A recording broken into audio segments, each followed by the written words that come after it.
समझने का प्रयास करेंगे। नमस्कार, एक बार फिर स्वागत है। आज हम प्रश्नों के माध्यम से शब्दों को समझने का प्रयास करेंगे। चलिए पहला प्रश्न देखते हैं। पहला प्रश्न है, शब्द किसे कहते हैं? विकल्प ए है शब्दों का वाक्यों का सार्थक समूह। विकल्प बी वर्णों का सार्थक समूह। विकल्प सी दोनों। विकल्प डी कोई नहीं। तो शब्दों का सार्थक समूह वर्णों का सार्थक समूह होता है। वर्णों का सार्थक समूह। अगला प्रश्न देखते हैं। अर्थ के आधार पर भाषा की सबसे छोटी इकाई क्या होती है? वर्ण होते हैं, वाक्य होते हैं, शब्द होते हैं या सभी होते हैं? अर्थ के आधार पे, जब अर्थ के आधार पे पूछा जाता है सबसे छोटी इकाई, तो होगा शब्द। अगर वाक्य की सबसे छोटी इकाई पूछे, वाक्य की सबसे छोटी इकाई, या भाव के आधार पर पूछे, तब भी शब्द ही होगा। अगला प्रश्न देखते हैं। शब्द रचना की कितनी इकाई है? ये प्रश्न इसलिए लाया हूं क्योंकि इसमें आगे भी काम देगा। ये प्रश्न आगे काम देगा। शब्द रचना की इकाई कितनी होती है? एक होती है, दो होती है, तीन होती है या चार होती है? तो शब्द इकाई की चार इकाइयां होती हैं। कौन कौन सी? इसको कहते हैं कि शब्द कितने प्रकार से बनाए जा सकते हैं। तो कितने प्रकार से बनाए जा सकते हैं? शब्द बनाए जा सकते हैं संधि से बनाए जा सकते हैं, उपसर्ग से बनाए जा सकते हैं, प्रत्यय से बनाए जा सकते हैं और समास से बनाए जा सकते हैं। शब्द चार प्रकार से बनाए जा सकते हैं: संधि, समास, प्रत्यय और उपसर्ग। अगला प्रश्न देखते हैं। शब्द परिवर्तन की इकाई, शब्द परिवर्तन की कितनी इकाई होती है? तो इस दो प्रश्न इसलिए डालें क्योंकि आगे इसमें काम आएंगे। तो एक, पांच, चार या तीन? तो इसमें चार होते हैं, इसमें भी चार होते हैं। विकल्प बी सही है। वो कौन कौन से होंगे? काल के आधार पर, लिंग के आधार पर, वचन के आधार पर। काल, लिंग, वचन और कारक के आधार पर चार प्रकार से शब्दों में परिवर्तन किया जा सकता है। अगला प्रश्न देखते हैं। अगला प्रश्न क्या है? उत्पत्ति या स्रोत के आधार पर शब्द कितने प्रकार के होते हैं? पांच, सात, चार या तीन? उत्पत्ति या स्रोत के आधार पर शब्द पांच प्रकार के होते हैं। वो कौन कौन से हैं? तत्सम है, तद्भव है, देशज, विदेशज और संकर शब्द। तत्सम, तत्सम, तद्भव, तद्भव, तद्भव, देशज, देशज, विदेशज और संकर। संकर। तत्सम शब्द वे शब्द होते हैं जो संस्कृत से जैसे आए हैं वैसे ही प्रयोग कर रहे हैं आज। तद्भव वे शब्द होते हैं जो तत्सम शब्दों का बिगड़ा हुआ रूप होता है। देशज शब्द जो क्षेत्रीय क्षेत्रीय भाषा के कुछ ऐसे रूप, ऐसे शब्द जो मानक नहीं होते हैं, ऐसे ही प्रयोग किए जाते हैं, वो देशज शब्द होते हैं। जैसे लोटा, लोटा ये देशज शब्द। विदेशज, विदेशज शब्द में अरबी, फारसी, अंग्रेजी, इन सभी के प्रश्न विदेशी होते हैं। संकर शब्द वे शब्द होते हैं जो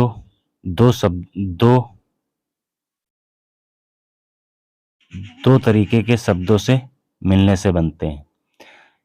देशज शब्द या विदेशज शब्द, इनसे मिलके या तत्सम शब्द और देशज शब्द से मिलकर या तत्सम विदेशज शब्द से मिलकर ऐसे बनाए जाएंगे, तो ये संकर शब्द होंगे या इन्हें मिश्रित शब्द भी कहते हैं। अगला प्रश्न देखते हैं। तत्सम शब्द निम्नलिखित विकल्पों में विकल्पों से नहीं बनाए जा सकते हैं। तत्सम शब्द अनुनासिक का प्रयोग करने से, विकल्प बी ताड़न जात वर्ण डा और ढ, अड़ और अड का प्रयोग करने से, या दोनों, या इनमें से कोई नहीं। तो अनुनासिक का प्रयोग नहीं किया जा सकता, ताड़न जात का प्रयोग नहीं किया जा सकता। तत्सम तत्सम जब शब्द बनते हैं तब केवल डा और ढा ऐसे लिखा जाएगा, इसमें नीचे बिंदु नहीं लगाया जा सकता, तो इसलिए दोनों सही है। अगला प्रश्न देखते हैं। वे संस्कृत के शब्द जो आज मूल रूप में प्रयोग किए जा रहे हैं, तत्सम, तद्भव, देशज या विदेशज। तो पहले भी बता चुका हूं कि ये तत्सम होते हैं। अगला प्रश्न देखें, विकल्प ए सही है। अगला प्रश्न देखते हैं। अगला प्रश्न, वे तत्सम शब्द जिसमें कुछ परिवर्तन कर आज प्रयोग किया जा रहे हैं कहलाते हैं। वे तत्सम शब्द जिसमें कुछ परिवर्तन करके आज प्रयोग किया जा रहे हैं, तद्भव, तद्भव, तत्सम, तद्भव, संकर या विदेशज। ये विकल्प भी तद्भव होंगे। अगला प्रश्न देखते हैं।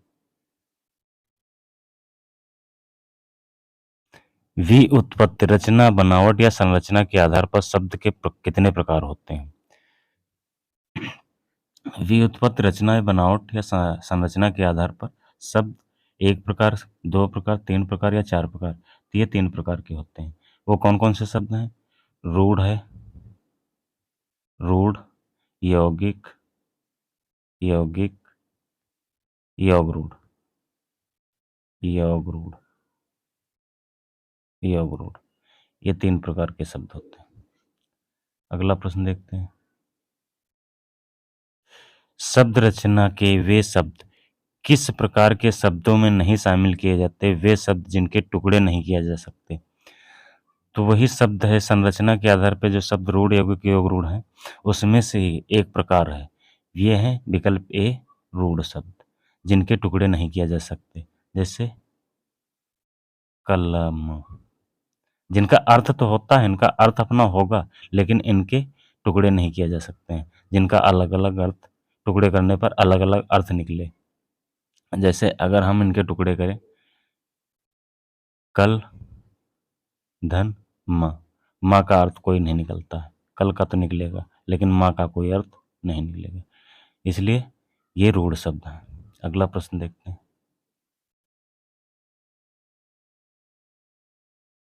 दिन किस प्रकार का शब्द है? दिन किस प्रकार का शब्द है? दिन रूढ़ शब्द है, यौगिक शब्द है, योग रूढ़ शब्द है, या सभी रूढ़ शब्द? दिन रूढ़ शब्द होगा, क्योंकि इसके टुकड़े नहीं किया जा सकते। अगला प्रश्न देखते हैं। अर्थ के आधार पर शब्द कितने प्रकार के होते हैं? अर्थ के आधार पर, अर्थ के आधार पर एक प्रकार का, दो प्रकार के, तीन प्रकार के या चार प्रकार के। अर्थ के आधार पर दो प्रकार के होते हैं। एक सार्थक शब्द, सार्थक शब्द जिसमें पर्यायवाची, विलोम, एकार्थी, अनेकार्थी, शब्दयुग ये सभी शामिल होते हैं। एक निरर्थक शब्द, एक निरर्थक शब्द, निरर्थक शब्द ऐसे शब्द जिनका कोई अपना अर्थ ना हो। अगला प्रश्न देखते हैं। चाय वाय पीकर जाना अर्थ के आधार पर किस प्रकार का शब्द है? ये वाय, वाय। अगर किसी वाक्य में वाय शब्द, इस वाक्य में चाय पीकर जाना वाय शब्द न लगाया जाए तो इसमें कोई प्रभाव नहीं पड़ेगा, इसलिए वाय जो शब्द है ये निरर्थक शब्द है। अगला प्रश्न देखते हैं। विकार या रूप परिवर्तन के आधार पर शब्द के कितने प्रकार हैं? विकार या रूप परिवर्तन के आधार पर एक प्रकार, दो प्रकार या तीन प्रकार या चार प्रकार। विकार वही वाला प्रश्न जो कैसे रूप परिवर्तित किया जा सकता है। लिंग के आधार पर बदला जा सकता है, वचन के आधार पर बदला जा सकता है, काल के आधार पर बदला जा सकता है और कारक के आधार पर बदला जा सकता है। 4 प्रकार से बदला जा सकता है किसी भी शब्द का रूप। अगला प्रश्न देखते हैं। लड़का पढ़ रहा है, लिंग के आधार पर वचन बदलने पर होगा। लड़के पढ़ रहा है, लड़के पढ़ रहा है, लड़कों पढ़ रहा है, लड़की पढ़ रही है, लड़कियां पढ़ रही हैं। तो जब ये लड़का एक वचन है तो इसमें विकल्प सी सही होगा, लड़की पढ़ रही है। अगला प्रश्न देखते हैं। अगला प्रश्न,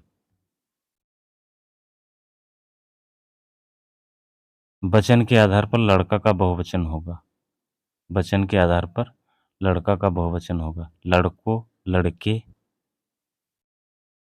लड़का या कोई नहीं।